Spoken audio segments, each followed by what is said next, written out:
15 अप्रैल 2005 एक आदमी अपने ऑफिस से निकल के पेंसिल्वेनिया के एक छोटे से शहर में चला जाता है। वो अपनी गर्लफ्रेंड से ये कहता है कि वो बस एक छोटे से ड्राइव पे जा रहा है और वो शायद कुछ एंटीक्स ढूंढ रहा था, लेकिन वो इंसान लौट के कभी वापस नहीं आता। 59 ईयर्स ओल्ड ये इंसान कोई सामान्य व्यक्ति नहीं था। ये सेंटर कंट्री के डिस्ट्रिक्ट अटॉर्नी थे, एक पावरफुल प्रोसिक्यूटर जिन्होंने न्याय के निरंतर खोज में और अपने 35 साल के बड़े से करियर में कई खतरनाक दुश्मन बना लिए थे। उस दोपहर को उनके साथ क्या हुआ था, यह अमेरिका के सबसे खतरनाक अनसॉल्व्ड मिस्ट्रीज में से एक बन जाता है और सच आज तक किसी को नहीं पता चली। लोगों ने बस इसके इर्द गिर्द कई कहानियां बना कर रखी है। इस कहानी को कई अलग अलग नामों से जोड़ा जाता है, लेकिन सच यही है कि ये कहानी सबको डरा देती है। तो ये कहानी है द वैनिशिंग ऑफ रे ग्रेकर की। लेकिन रे ग्रेकर के गायब होने की कहानी को समझने से पहले आपको ये समझना बहुत ज़्यादा ज़रूरी है कि वो वास्तव में कौन थे, क्योंकि पब्लिक उनको जो इंसान समझती थी वो वैसा बिल्कुल भी नहीं थे। उनके पीछे की कहानी बहुत अलग थी। रे फ्रैंक ग्रेकर ओहायो में 1945 में क्लीवलैंड में जन्मे थे। रे का बचपन वर्किंग क्लास नाइबरहुड मतलब श्रमिक वर्ग के पड़ोसियों के साथ बीता था, जिसको कॉलिनवुड बोला जाता था। उनको अपना रास्ता साफ दिखाई देता था, अच्छा स्कूल, अच्छा कॉलेज, अच्छा करियर। उन्होंने गिलमोर एकेडमी में अपनी पढ़ाई पूरी करी और बाद में यूनिवर्सिटी ऑफ डेटोन से ग्रेजुएट भी हुए। लेकिन रे ग्रेकर को ना एक ऑर्डिनरी लाइफ में कभी भी इंटरेस्ट नहीं था।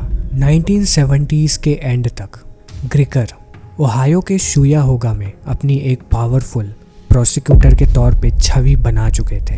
ढेर सारे क्राइम केसेस उन्होंने अपने बलबूते पे सुलझा दिए थे।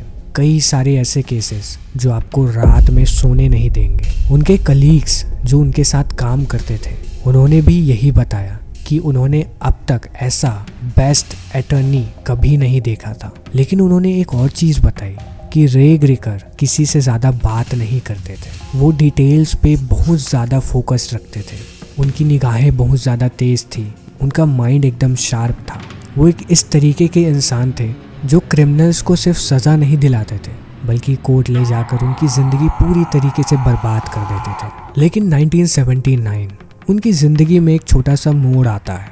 उनकी जो पहली पत्नी थी, उनको पेन स्टेट यूनिवर्सिटी में एक टीचर की जॉब मिल जाती है, तो पूरी फैमिली पेंसिल्वेनिया शिफ्ट हो जाती है। ग्रेकर खुद एक असिस्टेंट डिस्ट्रिक्ट अटॉर्नी के पद पे आ जाते हैं और 1985 में खुद ही डिस्ट्रिक्ट अटॉर्नी का चुनाव लड़ते हैं और 600 वोट से जीत भी जाते हैं। लेकिन किसी को ये बात पता ही नहीं थी कि इतना शांत और इंटेंस लॉयर अचानक से पेंसिल्वेनिया के इतिहास के सबसे खतरनाक केसेस को इन्वेस्टिगेट करने वाला है। जो लोग रे को जानते थे वो उनको एक समझदार लेकिन थोड़ा शांत और अकेले रहने वाला इंसान के तौर पे हमेशा जिक्र करते थे। उनकी शादी हुई थी 2 बार, लेकिन दोनों शादियां टूट जाती हैं। इसलिए उन्होंने अपनी एक बेटी गोद ले ली थी जिसका नाम था लारा।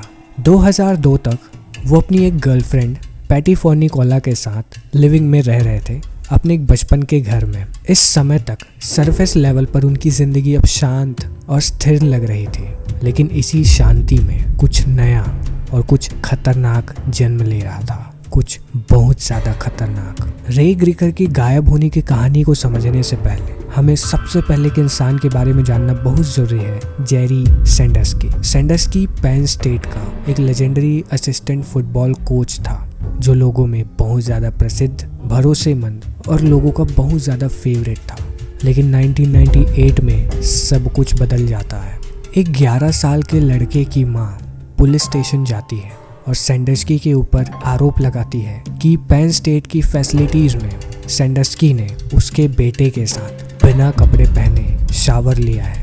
पुलिस एक छोटा सा स्टिंग ऑपरेशन करती है और वो सैंडर्स्की और लड़के की माँ दोनों की बातों को सुनती है और बाद में सैंडर्स्की ये एडमिट भी कर देता है। और एक टेप के अनुसार वो लड़के की माँ को ये कहता है कि हाँ, मैं समझता हूँ कि मैं गलत था, लेकिन मुझे ऐसा लगता है कि मुझे माफ़ी मिलनी चाहिए। मुझे पता है कि आप मुझे माफ़ नहीं करोगे और इसीलिए मैं चाहता हूँ कि मैं अपनी जान दे दूँ और इसीलिए मैं अब जीना भी नहीं चाहता। सैंडस्की ने ये एडमिट कर लिया था कि वो और कई यंग लड़कों के साथ शावर ले चुका है। एविडेंस बहुत ज़्यादा स्ट्रॉन्ग थे। ये किसी के लिए भी एक बहुत ज़्यादा सामान्य केस था। रे ग्रिकर के पास सारे इम्पोर्टेंट एविडेंस थे, लेकिन फिर रे ग्रिकर ने कुछ बहुत ही कंट्रोवर्शियल किया। 27 मई 1998 रे ग्रिकर एक डिसीजन लेते हैं। वो ये डिसीजन लेते हैं कि वो सैंडस्की के खिलाफ कोई भी फाइल चार्ज नहीं करेंगे और वो केस को इसी जगह बंद कर देंगे और सैंडस्की पुलिस केस से हमेशा के लिए दूर चला जाएगा। ये रे ग्रिकर के लिए एक ऐसा डिसीजन था जो कि उनको उनकी पूरी बाकी ज़िंदगी भर डराने वाला था, क्योंकि 13 साल बाद 2011 में जेरी सैंडस्की अरेस्ट हो जाता है। उसके खिलाफ 45 चाइल्ड अब्यूज़ के केसेस बनते हैं और जब उसके सारे क्राइम्स लोगों के सामने एक एक करके आने लगे तो सभी के मन में वही सेम क्वेश्चन आया कि उस दिन यानी 1998 में रे ग्रिकर ने सैंडस्की को मुक्त क्यों कर दिया था। उन्होंने सैंडस्की को ऐसे क्राइम करने के लिए खुली छूट क्यों दे दी थी। ये रे ग्रिकर के लिए एक काले अंधेरे जैसा भयानक सवाल था। लेकिन यहाँ पर कुछ लोग जो उनको जानते थे, ग्रिकर की फैमिली और फ्रेंड्स उनके डिफेंस में थे। वो ये कह रहे थे कि रे ग्रिकर करप्टेड नहीं है, ना ही तो उसने कॉम्प्रोमाइज़ किया है। रे ग्रिकर ने सिंपली सारे एविडेंस को देखा और उसको देख के उनको यही लगा कि इसमें शायद सैंडस्की की इतनी गलती नहीं है कि उसको कोई भारी सज़ा दी जाए। रे ग्रिकर कोई ऐसा इंसान नहीं है जो कि किसी की केयर करे कि वो कौन है। ये कैसे प्रोसिक्यूटर ने कहा था जो रे ग्रिकर को अच्छी तरीके से जानते थे। उन्होंने ये भी कहा कि अगर उनके पास ऐसे एविडेंस होते तो वो बिल्कुल सैंडस्की को सज़ा दिलाते और शायद वो उस टाइम पे सही भी थे। और इन लोगों की ये सारी बातें हो सकता है कि सही भी हो या ये भी हो सकता है कि रे ग्रिकर कुछ और ही जानते थे, कुछ ऐसा खतरनाक जो कि एक प्रोसिक्यूटर को उनके काम करने से बिल्कुल दूर ले जाता है। 2005 की शुरुआत में रे ग्रिकर एक अनाउंसमेंट करते कि वो दोबारा चुनाव नहीं लड़ेंगे और बल्कि वो 2005 में रिटायर होने जा रहे थे, जिसमें बस 9 महीने ही बाकी थे। स्टेट अटर्नी के रूप में उन्होंने अपने 20 साल पूरे कर लिए थे। न जाने कितने सैकड़ों केसेस उन्होंने सुलझा दिए थे और उस टाइम तक वो पेंसिल्वेनिया के सबसे रिस्पेक्टेड प्रोसिक्यूटर्स में से एक बन चुके थे। और इन सारी चीज़ों के बाद उन्होंने अब अचानक से फैसला लिया अपने कदम पीछे हटाने का। उस समय पर कुछ तो अजीब हो रहा था। उनके गायब होने से कुछ हफ्तों पहले ही रे ग्रिकर के जो करीबी लोग थे उन्होंने उनके अंदर कुछ बदलाव नोटिस किए। वो पहले से ज़्यादा सो रहे थे और दोपहर में भी, खाने के समय में भी झपकियाँ ले रहे थे और काम पूरा होने के बाद भी झपकियाँ लेते रहते थे। सभी को पता था कि रे ग्रिकर एक ऐसा इंसान था जो सिर्फ अपने काम में खोया रहता था, काम में ही जीता था और काम में ही सांस लेता था। लेकिन अब वो काफ़ी ज़्यादा थका हुआ दिखाई दे रहा था। उनकी गर्लफ्रेंड उनको एडवाइस देती कि आपको डॉक्टर के पास जाना चाहिए, कुछ तो गलत है, आपको अपना चेकअप करवाना चाहिए। लेकिन रे ने मना कर दिया। अब बात आती है 13 और 14 अप्रैल की। एक डॉक्टर रे ग्रिकर को रे स्टोन झील के पास देखने का दावा करते हैं, जो कि उनके घर से काफ़ी दूर था। वो अकेले दिखाई दे रहे थे। वो जगह वो दिशा थी जहाँ पर वो कभी नहीं जाते थे। उनके जो दोस्त थे जिन्होंने उनको अंतिम दिनों में देखा था, वो भी यही कहते थे कि वो अब ज़्यादातर निराश और उदास ही दिखाई देते थे। लेकिन रे ने कभी अपनी फीलिंग्स के बारे में किसी से बात नहीं की कि उनके अंदर क्या चल रहा है। तो कभी कोई समझ ही नहीं पाया या जान ही नहीं पाया कि और उनके मन में क्या चल रहा था। फिर समय आता है 15 अप्रैल 2005। इस दिन सब कुछ बदल जाता है। ये शुक्रवार की सुबह थी जहाँ पर रे ग्रिकर अपने ऑफिस पहुँचते हैं। उन्होंने सिर्फ आधा दिन ही काम किया था, बस कुछ घंटे ही। और लगभग 11:30 बजे वो अपनी गर्लफ्रेंड को फ़ोन करते और उनसे कहते हैं कि मैं आधे दिन की छुट्टी ले रहा हूँ और एक छोटी सी ड्राइव पे जा रहा हूँ लुइसबर्ग की तरफ। शायद मैं कुछ एंटीक्स देखता हुआ आऊँगा और मेरे खाने पीने की चिंता मत करना, मैं जल्दी आ जाऊँगा। ग्रिकर अपना रास्ता पकड़ते हैं रूट 92 की तरफ। ये रास्ता था ब्रश वैली लुइसबर्ग, जो कि उनके घर के बिल्कुल अपोजिट डायरेक्शन में था, 40 से 50 माइल्स दूर। उन्होंने कॉल पे किसी से बात की थी जो कि सिर्फ कुछ ही मिनट्स के लिए था और ये उनकी आखिरी कम्युनिकेशन थी जो कि किसी के साथ हुई थी। लेकिन रे ग्रिकर घर वापस ही नहीं लौटे। जब शाम ढल गई और रात हो गई तब उनकी गर्लफ्रेंड ने उनको फ़ोन किया, लेकिन कोई जवाब नहीं मिला। उन्होंने उनको फिर फ़ोन किया, लेकिन फिर भी कोई जवाब नहीं मिल रहा था। लगातार 3 घंटे कोशिश करने के बाद जब उनका कॉल नहीं लगा, तब उन्होंने फाइनली कुछ ऐसा किया जो किसी ने नहीं सोचा था। उन्होंने कॉल किया 911। रे ग्रेकर, जो कि काफ़ी ज़्यादा रिस्पेक्टेड डिस्ट्रिक्ट अटॉर्नी थे, वो इंसान जिन्होंने न जाने कितने सैकड़ों केसेस सॉल्व कर दिए थे, जिन्होंने न जाने कितने सारे क्रिमिनल्स को जेल तक पहुंचा दिया था, ऐसे इंसान की इन्वेस्टिगेशन तुरंत शुरू हो गई। पुलिस ने तुरंत ही ऐसी एरिया की जांच पड़ताल शुरू करी जहां पर वो गए थे, लेकिन रे ग्रेकर गायब हो गए थे बिना किसी सबूत के। और जस्ट इसके अगले दिन यानी अप्रैल 16 उनको उनकी कार मिलती है, और उन्होंने उनकी कार के अंदर जो पाया वो उनके जवाब देने से ज़्यादा और कई सवाल पैदा कर रहा था। रे ग्रेकर की स्पेशल रेड 2004 मिनी कूपर, जिसका टॉप वाइट था, वो ल्यूजबर्ग के एक नदी के किनारे कीचड़ से सनी हुई पार्किंग में मिलती है। कार लॉक थी, लेकिन उसके अंदर से इन्वेस्टिगेटर्स को कुछ मिलता है जो कि इस केस के लिए बहुत ज़्यादा इम्पोर्टेंट था। उनका वो सेल फोन जो उनको उनके ऑफिस से मिला था, जो कि बंद था, एक पानी का बोतल और उनके साथ उनका DNA। एक और बात, कार के पैसेंजर साइड वाले फ्लोर पे ढेर सारे सिगरेट के जले हुए राख पड़े हुए थे। कार के अंदर से एक बहुत स्ट्रॉन्ग सिगरेट की बदबू आ रही थी जो कि पूरे कार को भर रही थी। अब यहाँ पर सबसे ज़्यादा इंटरेस्टिंग बात यही है कि रे ग्रेकर एक नॉन स्मोकर थे। उनको सिगरेट पीने वालों से और सिगरेट से नफरत थी। वो अपने कलीग्स को भी हमेशा यही बोलते थे कि उनको कार में स्मोक नहीं करना है। तो क्या इसका मतलब ये था कि उसी दिन रे ग्रेकर ने स्मोकिंग स्टार्ट करी और वो गायब हो गए, या उस दिन उनके साथ कार में कोई और था?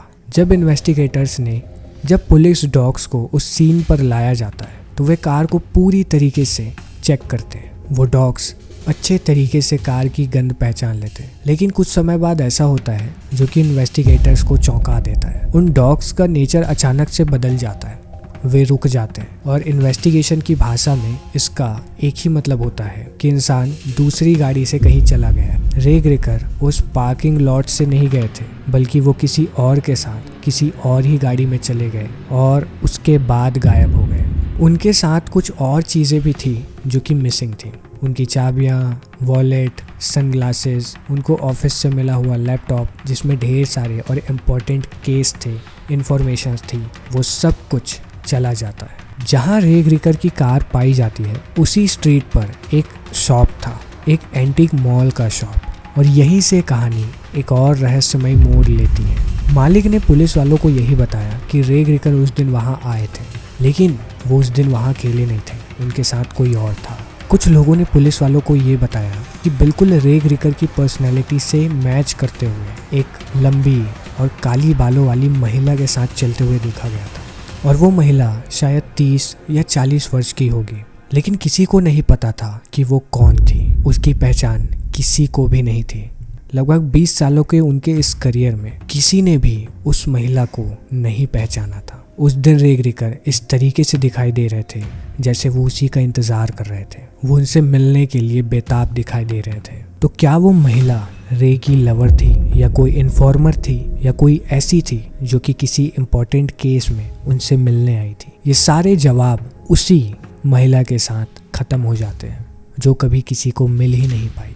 इस पूरे केस में सिर्फ एक दृश्य था, और जिसमें भी सिर्फ यही जानने को मिला कि रे ग्रेकर जैसा कोई एक इंसान जो पूरी तरीके से उनकी पर्सनैलिटी से मेल खाता है, और एक महिला जिसको कोई नहीं पहचानता था। सिर्फ यही कुछ चीज़ें थी जो कि उनके पूरे केस में बहुत ज़्यादा इम्पोर्टेंट थी, और इसीलिए केस लगभग 2 दशकों तक अनसुलझी ही रह गई। वो खाली एक दृश्य के अलावा पुलिस ने 300 से ज़्यादा ऐसी साइटिंग्स यानी दृश्य रिपोर्ट किए थे रे ग्रेकर के। Arizona, north Carolina, Texas, Slovenia, ऐसी जगहों से। लेकिन ये सारे ना डेड एंड जैसे लग रहे थे, और ये जवाब से ज़्यादा सवाल पैदा कर रहे थे। रे ग्रेकर के गायब होने के लगभग 3 महीने बाद तक भी इन्वेस्टिगेटर्स के पास कुछ भी नहीं था। ना तो कोई बॉडी थी, ना तो कोई सुराग था, ना कोई सस्पेक्ट, सिर्फ एक कार और ढेर सारे सवाल। लेकिन फिर आता है 30 जुलाई 2005। एक मछुआरे को एक बहुत बड़ा सुराग मिलता है इसके लिए, जो कि इस पूरे मामले में सबसे ज़्यादा डरावना सबूत होने वाला था, और वो था ग्रेकर का ऑफिस से मिला हुआ लैपटॉप, और वो भी उस नदी के जहाँ पर उनकी कार पाई गई थी उसी के पुल के नीचे पाया जाता है। लेकिन यहाँ पर एक महत्वपूर्ण बात ये थी कि लैपटॉप को पानी में फेंकने से पहले हार्ड ड्राइव को निकाल लिया गया था। इसका मतलब यही है कि किसी ने उस लैपटॉप को तोड़ने की कोशिश की है, साथ ही कुछ सबूत भी मिटाने की कोशिश की है। लेकिन फिर हफ्तों बाद हार्ड ड्राइव खुद ही लवारिस तौर पे रेलवे ट्रेलर्स के नीचे नदी के किनारे पाया जाता है। जहां लैपटॉप को पहले खोजा गया था उससे लगभग 30 फीट ऊपर इतना बुरी तरीके से बर्बाद हो चुका था कि इससे इन्वेस्टिगेटर्स भी कोई डेटा नहीं निकाल पाए। उस हार्ड ड्राइव में रखी सारी फाइलें, सारी ईमेल्स, लगभग पूरा डेटा पूरी तरीके से जानबूझकर ख़त्म कर दिया गया था। और आखिर फिर एक ही सवाल आता है कि आखिर इसे बर्बाद क्यों कर दिया गया, इसमें क्या था। लेकिन फिर रे ग्रिकर के गायब होने के 4 साल बाद इन्वेस्टिगेटर्स को उनके घर के कंप्यूटर में कुछ शॉकिंग चीज़ें मिलती हैं, कुछ ऐसी चीज़ें जो कि किसी के भी दिमाग की तारों को उलझा देगी। जिसमें उनके कंप्यूटर में इन्वेस्टिगेटर्स ने पाया कि किसी ने उसमें सर्च किया था how to fry a hard drive, मतलब हार्ड ड्राइव को फ्राई कैसे किया जाए। और कुछ सर्चेस थी ऐसी, water damage to a notebook computer, या how to wreck a hard drive not once multiple times. और ऐसे सर्चेस एक बार नहीं थे, कई बार थे, वो भी रे ग्रिकर के गायब होने से पहले। और यही वो कुछ ऐसे मोड़ थे जहाँ पर ये केस और गहरे रहस्य में चला जाता है। सभी के मन पे उस टाइम पे ढेर सारे सवाल आ रहे थे। क्या रे ग्रिकर ने, जो उदास थे, अकेले थे, जो रिटायर लेने वाले थे, उन्होंने खुद के ही गायब होने की कहानी बनाई है? क्या उन्होंने ही खुद ये ढूंढा है कि सबूत को कैसे मिटाया जाए, उसे कैसे बर्बाद किया जाए, या किसी ने एक परफेक्ट प्लान बनाया है, उनके कंप्यूटर को एक्सेस कर लिया और उसमें ऐसी सर्चेस करी जिससे ये एक प्लान की तरह लगे, जिससे पूरा इल्ज़ाम रे ग्रिकर के ऊपर ही चला जाए और मुजरिम बच जाए। इन्वेस्टिगेटर्स को कुछ समझ ही नहीं आ रहा था कि ये सर्चेस किसने करी है। लेकिन इस कहानी में फिर एक नया मोड़ आता है, एक ऐसा मोड़ जो कि इस केस को और अंधेरे में लेके चला जाता है। कुछ बहुत ही अजीब, कुछ ऐसा अजीब जो कि ग्रिकर फैमिली के डीएनए में पाया जाता है। रे ग्रिकर का बड़ा भाई रे 1996 में गायब हो गया था, ठीक रे ग्रिकर के गायब होने के 9 साल पहले। ड्राइविंग करके अपने घर से ओहायो डेटून की तरफ जाता है और घर में ये बताता है कि वो कुछ मल्च खरीदने जा रहा है, लेकिन कभी वापस नहीं आता। उसकी भी गाड़ी वैसे ही लावारिस तौर पे एक नदी के किनारे और ब्रिज के किनारे मिलती है और उसके बाद रो की जो बॉडी होती है उसको पानी से बाहर निकाला जाता है और सबको यही लगता है कि उसने खुद ही अपनी जान ले ली थी। लेकिन रे ग्रिकर ने ये कभी विश्वास नहीं किया कि उसके भाई ने खुद की जान ली थी। उसके दोस्तों के अनुसार रे का ऐसा मानना था कि रॉय अपने दोनों बेटों को ऐसे अनाथ नहीं करेगा। वो ये सोचता था कि ये संभव ही नहीं है कि उसका भाई अपने बच्चों को ऐसे ही छोड़ देगा। लेकिन जब रे ग्रिकर की कार वैसे ही नदी के किनारे और पुल के पास पाई जाती है तो उसके दोस्तों को कुछ टाइम तक ऐसा लग रहा था जैसे वो अपने बड़े भाई रॉ को फॉलो कर रहे थे। क्या कोई ऐसा डिप्रेशन था जो कि उनकी फैमिली को अंदर से बर्बाद कर रहा था? और जिस डिप्रेशन ने रे के दिमाग पर काबू पा लिया और उसने वही किया जो उसके बड़े भाई रॉ ने किया था। या ये भी हो सकता था कि ये किसी का परफेक्ट प्लान हो जो लोगों को ये विश्वास दिलाना चाहता हो कि रे ने अपने बड़े भाई के रास्ते को फॉलो किया और अपनी ही जान दे दी। 20 सालों के इन्वेस्टिगेशन और ढेर सारी थ्योरीज सिर्फ इसी चीज़ के ऊपर कि आखिर उस दिन रे ग्रिकर के साथ हुआ क्या था।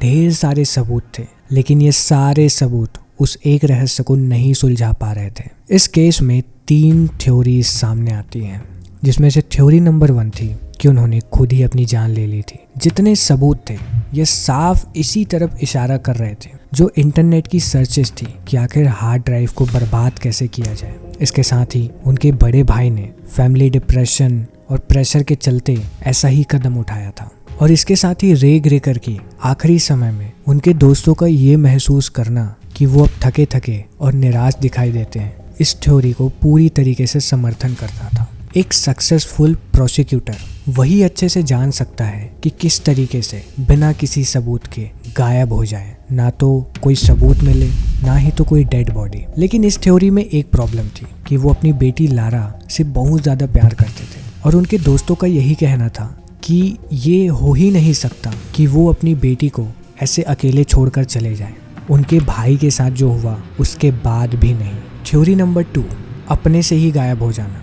शायद रे ग्रेकर की ज़िंदगी में कुछ ऐसा चल रहा था जिसकी वजह से वो अपने ही सब छोड़ के चले गए थे। उन्होंने हार्ड ड्राइव पूरी तरीके से बर्बाद कर दी थी, जानबूझकर सारे सबूत मिटा दिए थे। लेकिन इस थ्योरी में भी एक प्रॉब्लम थी। रे ग्रेकर ने अपना पूरा बैंक अकाउंट ऐसे ही छोड़ दिया था, उसे कभी छुआ ही नहीं था, जिसमें न जाने कितने सैकड़ों हज़ारों डॉलर की पेंशन्स पड़ी हुई थी। ना ही तो कभी उसे किसी ने निकालने की कोशिश करी, ना ही तो उसमें कोई सेविंग्स थी, ना तो कोई रिटायरमेंट फंड था, ना ही तो किसी तरीके से कुछ भी सबूत बैंक अकाउंट से संबंधित। एक इन्वेस्टिगेटर का ऐसा भी मानना था कि अगर ऐसा भी चांस हो कि रे ग्रेकर को कोई शुगर ममा मिल गई हो तो इतना इंटेलिजेंट तो वो थे ही कि उनको पता होगी कि वो औरत उनको कभी भी डंप कर सकती है और बाद में उनको पैसों की ज़रूरत पड़ सकती है। इसके बावजूद उन्होंने कभी अपने बैंक अकाउंट को छुआ ही नहीं था और ना ही तो कभी एक्सेस करने की कोशिश करी। थ्योरी नंबर 3, हत्या। सिगरेट की बदबू, एक नॉन स्मोकर इंसान की गाड़ी से मिलना, एक मिस्टीरियस वुमेन जो कि उनसे एंटीक मॉल में मिलती है, पुलिस डॉग्स का इशारा जो कि ये बताते हैं कि रे ग्रेकर ने दूसरी गाड़ी पकड़ ली थी, एक ऐसा प्रोसिक्यूटर जिसने अपने काम के चलते 35 सालों में ना जाने कितने दुश्मन बनाए थे। और उनके गायब होने के कुछ हफ्ते पहले ही एक बड़े हीरोइन बस्ट की घोषणा हुई थी। इसके खिलाफ सारे सबूत थे लेकिन इन्वेस्टिगेटर्स कुछ साबित नहीं कर पाए और उसका अपराधी आज भी अज्ञात ही बना हुआ है। तो कौन सी थ्योरी सही है? हो सकता है उनमें से कोई भी ना हो, या हो सकता है उसमें से सारी थ्योरी सही हों। 20 सालों बाद तक भी ये कोई नहीं जान पाया। अब आता है 2011 का समय। रे ग्रेकर की बेटी लारा अपने पिता की लीगली डेड होने की डिक्लेयर कोर्ट रूम में करती है, लेकिन उसने गवाही देने के लिए पेंसिल्वेनिया आने से मना कर दिया। उसने कहा कि मुझे अपनी जान का डर है, हो सकता है कोई मुझे भी मारने की कोशिश करे। 25 जुलाई 2011 को जज डेविड ग्रीन, वही व्यक्ति जिसने कई वर्षों पहले रे ग्रेकर को असिस्टेंट डिस्ट्रिक्ट अटॉर्नी के रूप में नियुक्त किया था, उसी ने रे ग्रेकर को डेड घोषित कर दिया क्योंकि उनकी बेटी कोर्ट रूम में गवाही देने नहीं आ सकी। बिना किसी शरीर के, बिना किसी बॉडी के और बिना किसी सबूत के रे ग्रेकर को डेड घोषित कर दिया जाता है। लगभग 20 सालों बाद भी पेंसिल्वेनिया स्टेट की पुलिस अभी भी इस केस की इन्वेस्टिगेशन में लगी हुई है। वो आज भी लोगों को $5,000 भी दे रहे हैं रिवॉर्ड के तौर पे कि सिर्फ उनको कुछ इन्फॉर्मेशन मिल जाए जिससे एक केस सुलझ सके। रे फ्रैंक ग्रेकर एक ब्रिलियंट प्रोसिक्यूटर था, एक ऐसा इंसान जो कि न्याय के प्रति समर्पित था, एक ऐसा इंसान जिसने सैकड़ों अपराधियों को जेल की सलाखों के पीछे डाल दिया था और फिर एक दिन अचानक 2005 में वो खुद गायब हो जाता है, पूरी तरीके से, हर तरीके से गायब। सिर्फ कुछ सवाल पीछे छूट जाते हैं। क्या उसने अपने भाई के रास्ते पर चल के खुद ही अपनी जान ले ली, या उसने सब कुछ छोड़ के बिल्कुल नए सिरे से शुरुआत किया, किसी ऐसी जगह चला गया जहां उसे कोई न पहचान पाए, या क्या उसे किसी ने चुप करा दिया, या क्या कोई ऐसा इंसान था जो कि रे ग्रेकर को अपने रास्ते से हटाना चाहता था। रे ग्रेकर के गायब होने की कहानी आज तक अनसुलझी ही है। ये कोई नहीं जानता कि 15 अप्रैल 2005 को क्या हुआ था। ना तो आज तक कोई ऐसा इंसान सामने आया, ना ही तो किसी सवालों के जवाब मिल पाए कि आखिर रे ग्रेकर के साथ क्या हुआ था।